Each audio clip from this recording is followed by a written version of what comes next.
یاد رکھ، یہ جو آزمائشیں ہوتی ہیں، یہ جو تکلیفیں ہوتی ہیں، یہ جو تھوڑے سے مشکل حالات ہوتے ہیں، حضرت یونس علیہ السلام کی دوستی ہوگی حضرت جبریل امین سے، تو جناب جبریل ملنے آئے.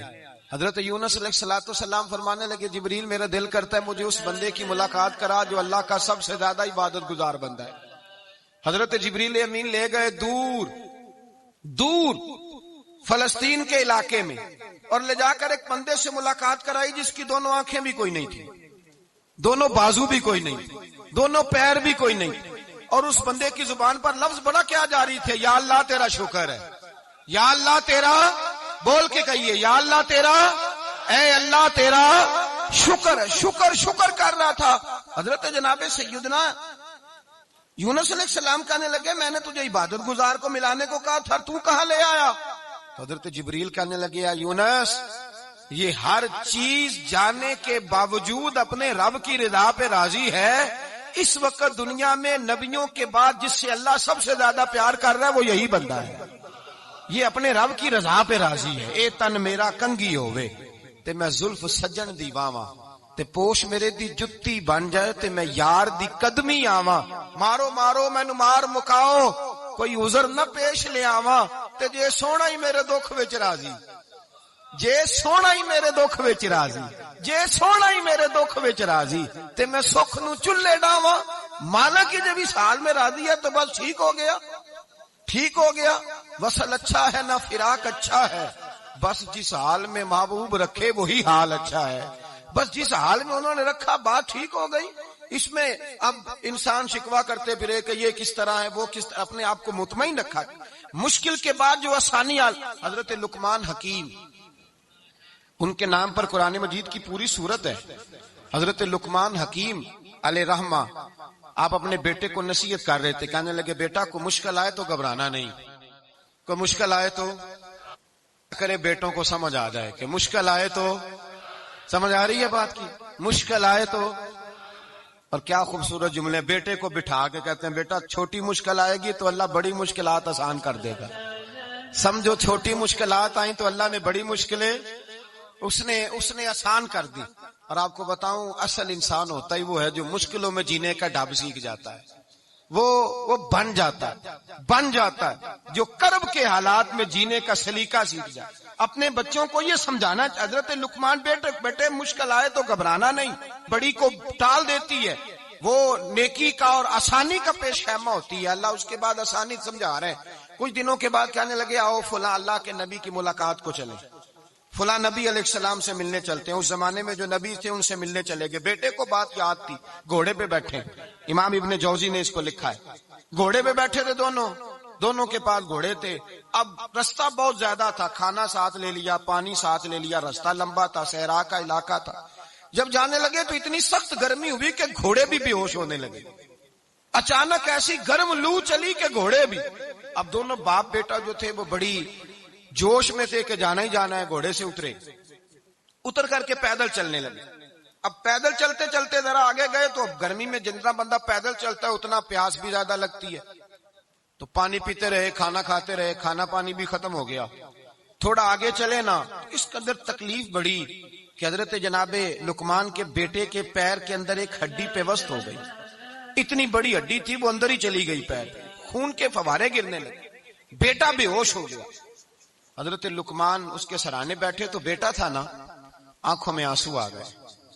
بیٹے نے آنکھ کھولی تو کہنے لگا ابا جی آپ تو صبر کرنے والے ہیں، آپ رو رہے ہیں. فرمایا بیٹے میں کیا کروں، میرے سینے میں جو دل ہے وہ ایک باپ کا دل ہے.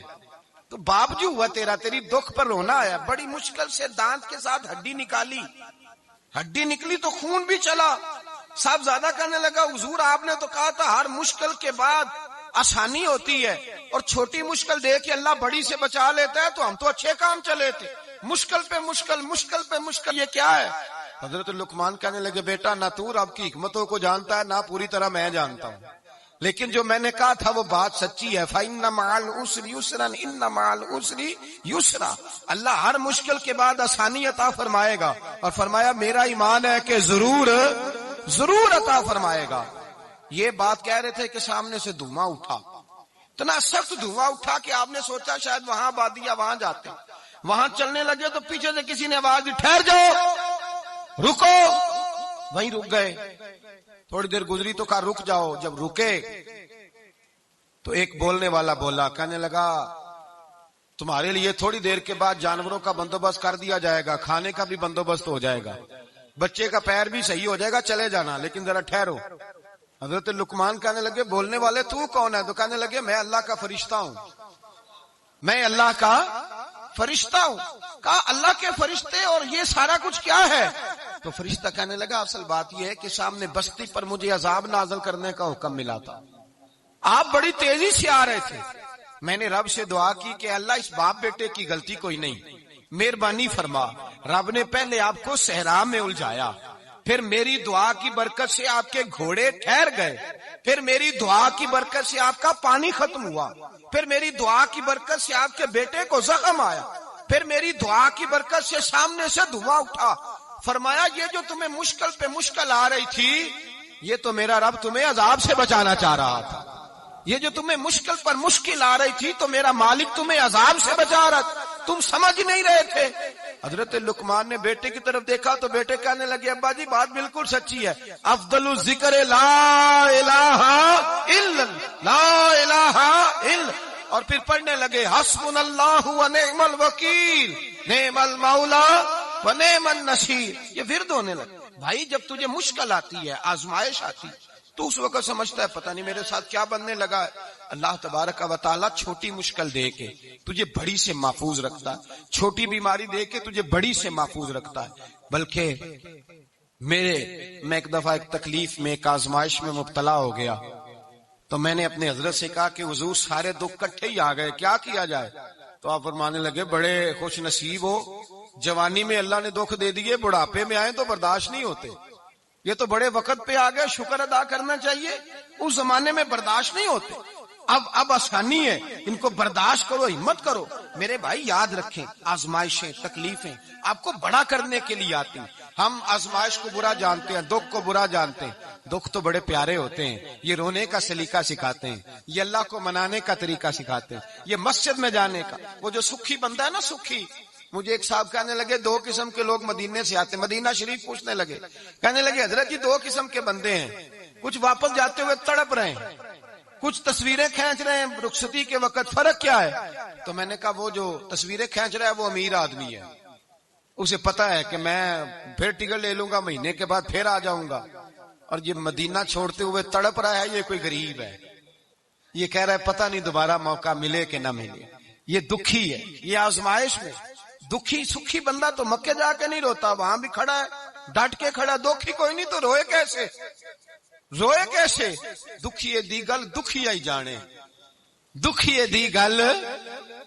کیا خوبصورت لفظ ہے میاں صاحب کی، اور لفظوں میں حسن دیکھے. کہنے لگے دکھیے دی گل اے دکھی آئی جانے تے سکھیے نو کی خبراں، تے یار جنہاں دے موت نے مارے روندے نہیں تک تک قبراں.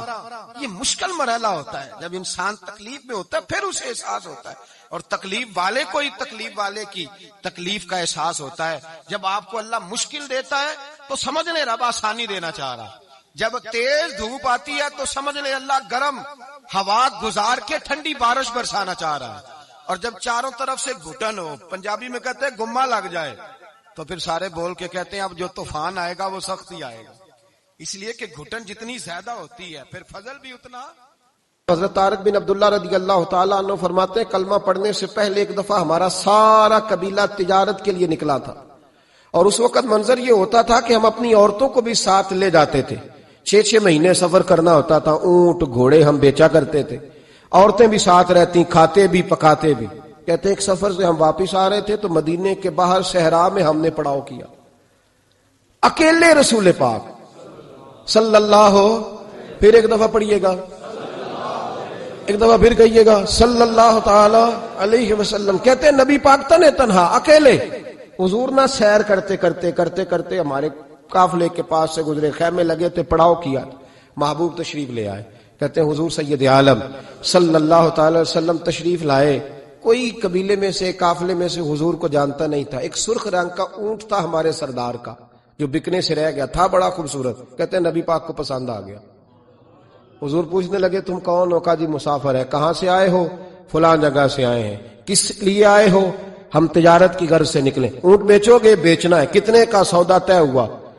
اس نے کہا اتنے لینے, حضور نے کہا اتنے دینے ہیں. بات طے ہو گئی. کہتے ہیں لگام حضور نے پکڑی اور فرمانے لگے وہ سامنے میرا شہر ہے جس کا نام مدینہ, وہ میرا شہر ہے. میں ابھی مدینے جاتا ہوں, اپنے غلام کو بھیجتا ہوں اور تمہیں آ کے نا قیمت دے جاتا ہے.